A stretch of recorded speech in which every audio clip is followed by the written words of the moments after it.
Il était une fois une vieille chèvre. Elle a eu 7 enfants. Elle les aimait autant que seule une mère peut aimer ses enfants. Elle allait aller dans la forêt, apporter des herbes et des branches pour le déjeuner. Elle a appelé tous ses enfants et les a avertis d'avoir peur du loup maléfique.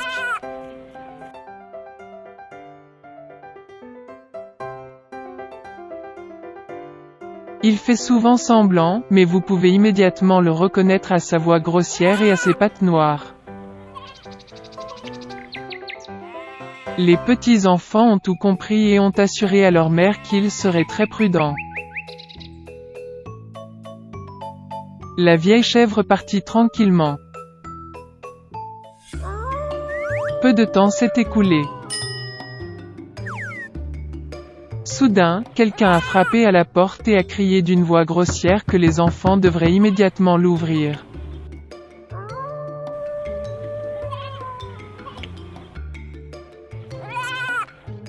Mais les enfants de la voix rugueuse ont réalisé que c'était un loup.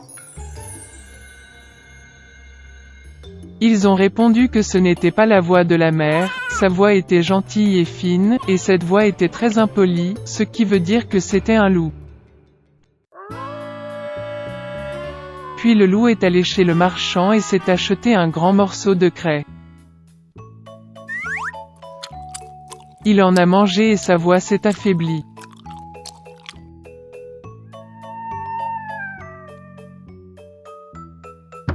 Il est revenu, a frappé à la porte et a demandé d'une voix mince aux enfants de l'ouvrir. Le loup a posé sa patte sur la fenêtre et attend. Et les enfants l'ont vu et ont répondu que les pattes de la mère n'étaient pas noires, mais blanches, ce qui signifie que c'était un loup. Puis le loup a couru à la boulangerie et a demandé de lui donner de la pâte.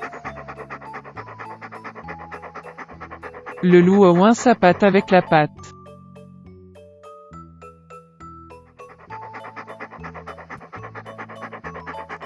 Le méchant s'est approché de la porte pour la 3e fois, a posé sa patte blanche sur la fenêtre et a frappé. Ils ont vu les enfants que la patte était blanche et ont pensé que c'était leur mère. Ils ont ouvert la porte, mais il y avait un loup devant eux. Ils ont eu peur et ont commencé à se disperser dans toutes les directions.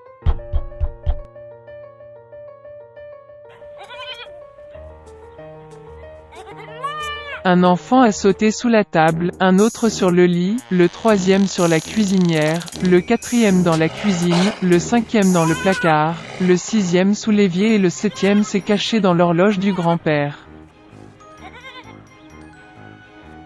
Mais le loup les trouva tous, ouvrit ses mâchoires et avala un à un. Une seule chose qu'il n'a pas trouvée, le plus jeune, qui s'est caché dans l'horloge.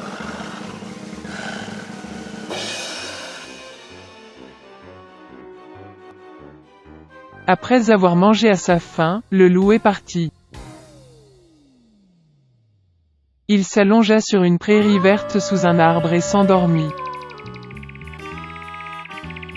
Bientôt, une vieille chèvre rentra de la forêt. Oh, qu'est-ce qu'elle a vu là-bas? La porte était grande ouverte. La table, les chaises, les bancs ont été renversés, le lavabo a été cassé, les oreillers et les couvertures ont été jetés du lit.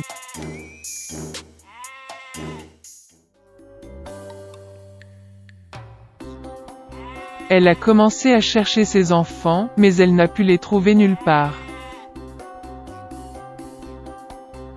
Je les ai appelés par leur nom, mais personne n'a répondu. Elle s'approcha de l'horloge, et en réponse, il y eut une voix mince du plus jeune enfant. Elle l'a fait sortir de là et il a dit qu'un loup est venu et a mangé tout le monde. Comment la chèvre a pleuré pour ses pauvres enfants.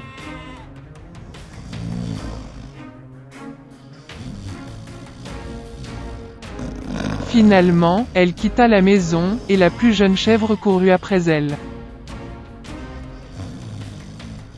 Elle est venue au pré, a vu, un loup gisait près de l'arbre et ronflait de sorte que les branches tremblaient.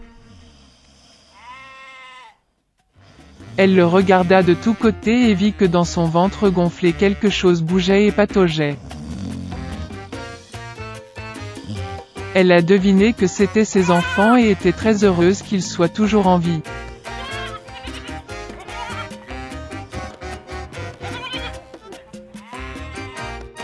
Elle a dit à l'enfant de courir à la maison dès que possible et d'apporter des ciseaux, une aiguille et du fil. Ensuite, la chèvre a coupé le ventre du loup avec des ciseaux, et de là, un enfant a sorti la tête. Et puis les autres ont sauté tous les 6, et rien de mal ne leur est arrivé. Quelle joie c'était!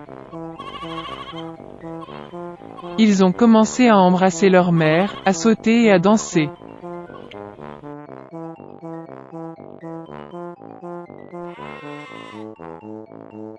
Puis la vieille chèvre a dit que ce serait bien de donner une leçon au loup pendant qu'il dormait encore. Ils ont tiré des pierres et les ont fourrées dans le ventre du loup. Une vieille chèvre a recousu son ventre, mais il n'a rien remarqué, n'a même jamais bougé.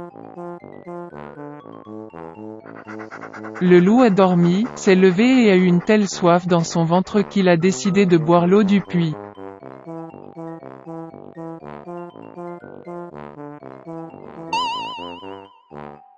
Il s'approcha à peine du puits, se pencha vers l'eau, et de lourdes pierres le tirèrent au fond du puits.